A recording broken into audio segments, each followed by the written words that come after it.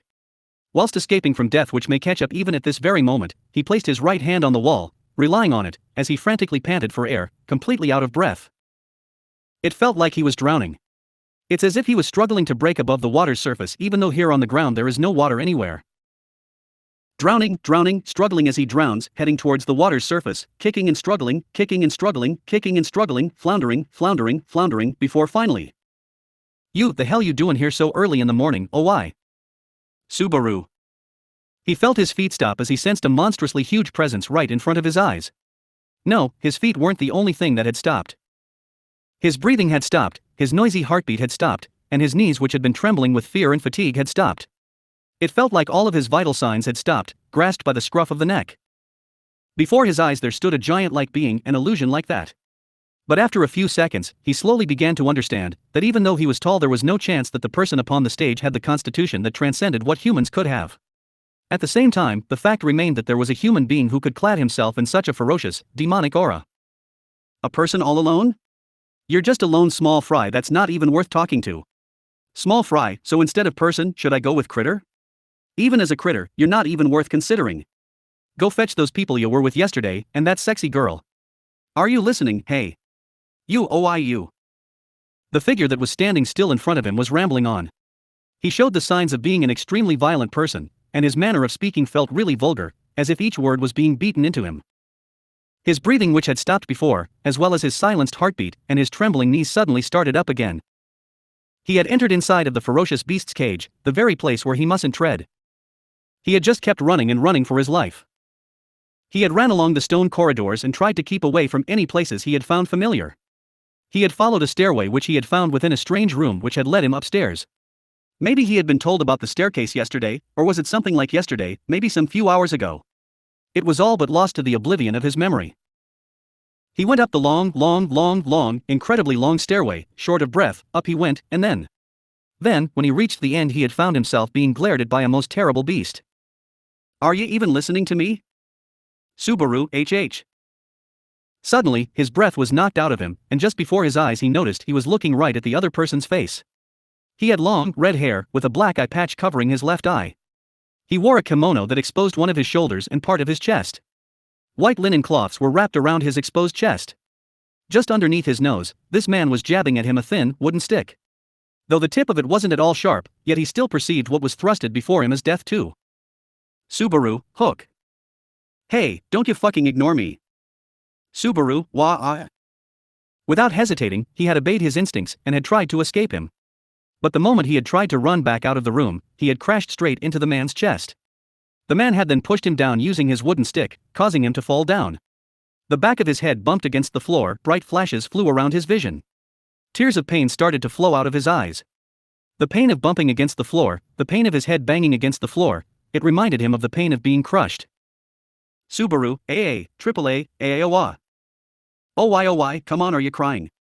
Why'd you start crying? Did you fight with your boyfriend downstairs? Are you crying cause I talked you down? Subaru, GH, HH, you. Good grief, what a hopeless bastard, oh why? Whilst lying flat on his back, tears had started to pour out of his eyes as he slowly relived the horror he had experienced. Looking at this spectacle, the long-haired man roughly scratched his head. He crouched down beside his head and... Come on, tell me what happened. If you'd like to ask something, then I'm all ears. Subaru, You ran all the way to this place. Must be a real big deal, you prick. He spoke those words with a sigh.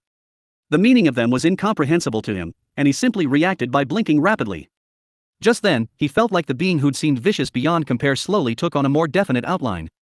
Not only did it take on the shape of a person, but the emotions of a person in quintessence began to tie together an actual image. In his vision blurred by tears, the face of the man looking down in his direction gradually became clearer. No matter what you say, you're a fool. Subaru, GH got yeah. With a cruel appearance, reminiscent of a bloodthirsty shark, the man had shoved the wooden stick right into his chest. He had slid in between his ribs the pointed end of the stick. He poked around and tickled the delicate internal organs behind his bones, as if he was making sport of it. Sheer agony pierced his entire body, making him feel like wanting to vomit up blood. The fuck you doin' running away, you prick? Even worse, what were you trying to pull, if before you made a leg for it, you came to me, you prick? I ain't your guardian, nor your mate, you prick. Aren't you the one choosin' who to flock with, you prick? Do you want to fucking die? Subaru, GH. Gah. F. Gaya.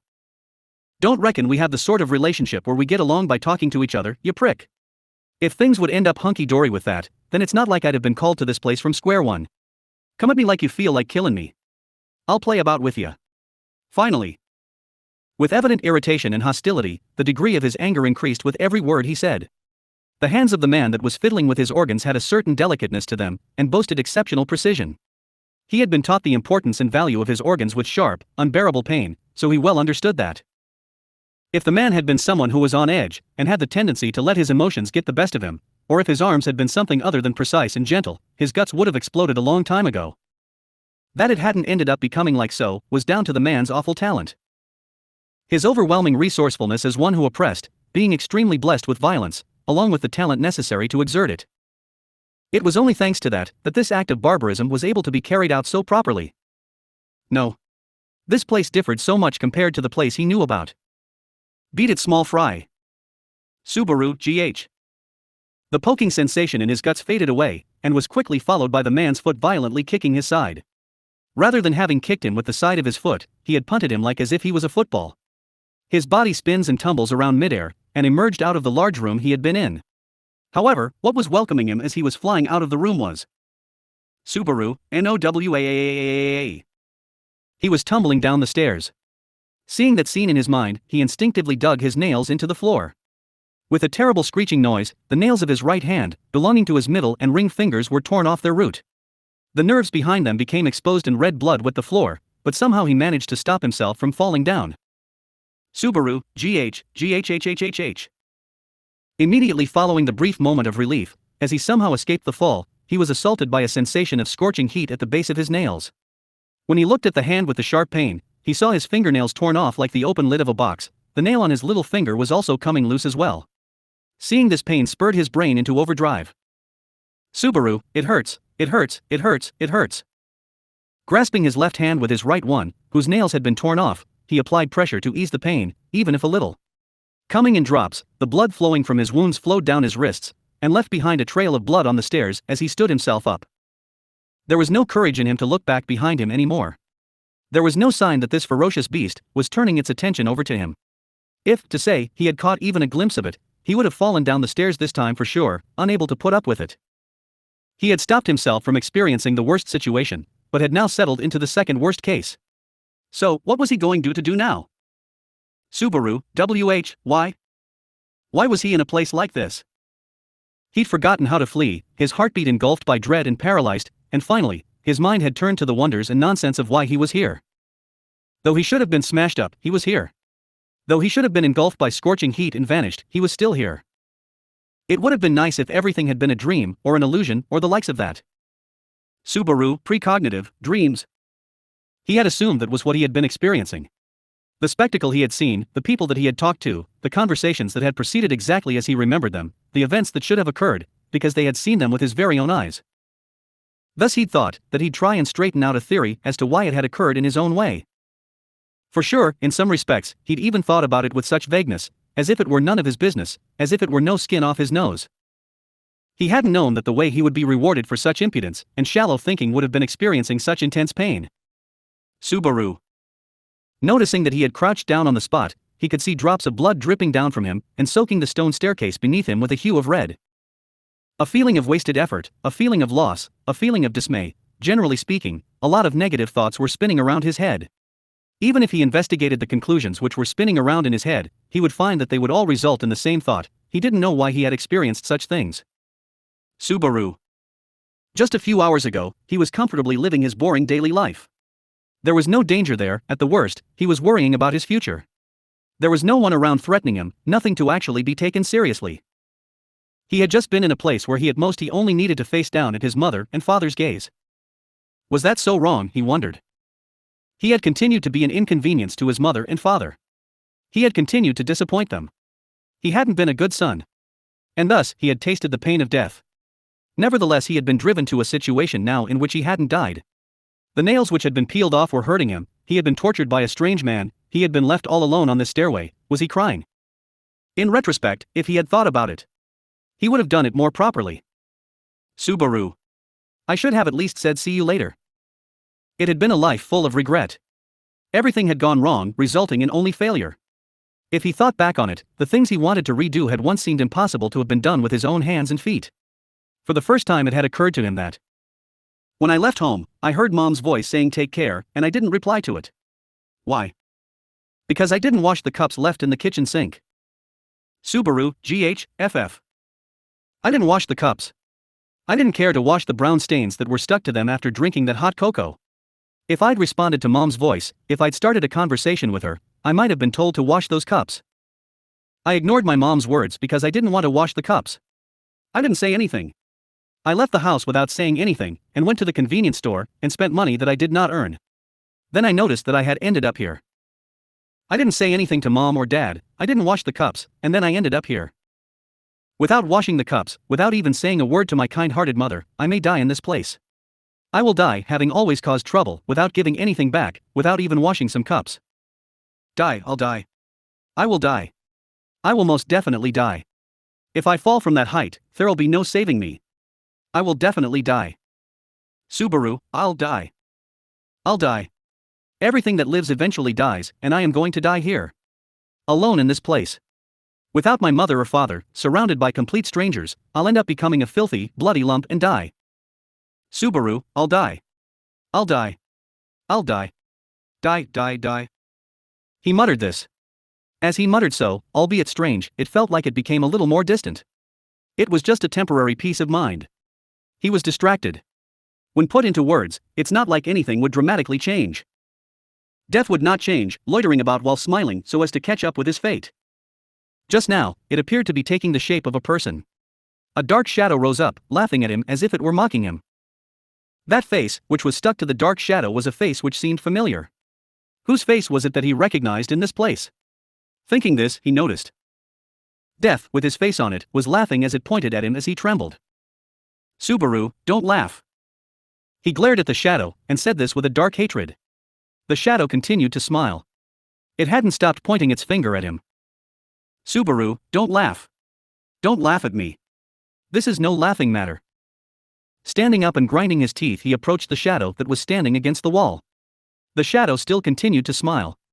It still hadn't stopped pointing its finger at him. Subaru, quit laughing. I will die. But not to you. You will not kill me. The facial expression of the embodiment of death changed for the first time.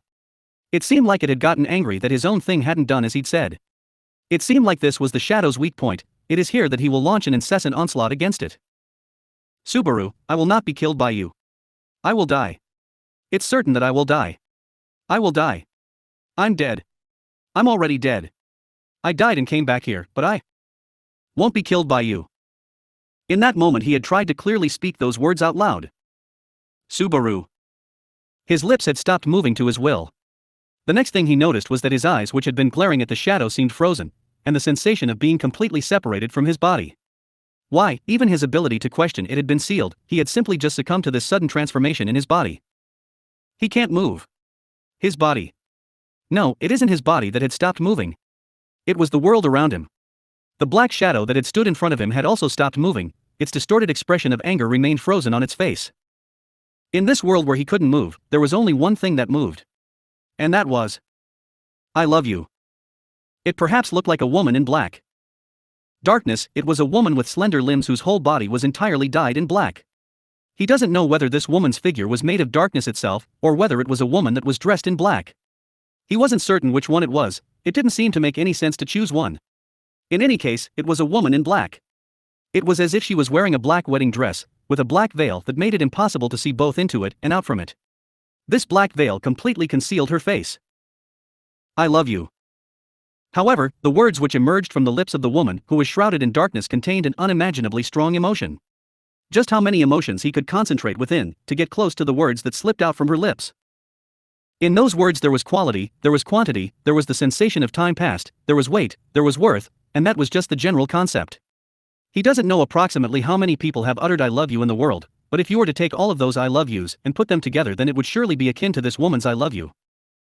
And slowly, the woman who had been gently whispering her words of love moved her black arm towards his chest. Slender fingers passed through his chest, his skin, his flesh, right through his bones, and caressed his beating heart. Subaru. Several minutes, dozens of minutes, he doesn't know how much time had passed. His heart had been made aware of her presence ever since awakened, but in that moment he hadn't ever thought that he found her presence annoying. Because I love you. She had caressed his heart with the same passion that was found in her whispers. But suddenly, a great shock passed through him. His body, fearing pain, was completely succumbed by it. His body being crushed by his fall, his soul burning and being scorched out of existence, even the pain of his guilty heart when he had thought back to his mother, all of those pains seemed insignificant compared to this pain. He wanted her to let him scream. If he could shout himself hoarse, he could alleviate the pain a little. Rather than be faced only with pain, he was able to escape some of the pain by thinking of things other than the pain he was in. Now, he couldn't do that. He could only face his pain. I love you. Her love will not let go of his heart. It's like as if she had an everlasting desire to not allow him to turn his attention to things other than herself. It was as if she was envious of everything around him. Subaru, ha! He had been suddenly set free. Subaru. Gasping, he collapsed on the spot. With tears overflowing from his eyes, he couldn't keep hold of his countenance. He feels a warm, wet feeling around his crotch, and urine starts to drip down the stairway. The dark shadow that had stopped continued to point at the shameful sight in front of it, and was laughing loudly. As he watched the figure that was laughing, he realizes that he had been deceived. Since he had displayed behavior which had indicated weakness, he had been deceived into stepping on the tiger's tail that shouldn't be stepped on. Subaru, He couldn't continue his words. He was holding his head, completely at his wit's end. Blood was still flowing from his wounds where his fingernails had been ripped off. Even his tears and the urine that was dripping from him seemed like punishment for his weakness and stupidity. Just kill me. He voiced this out inside his head.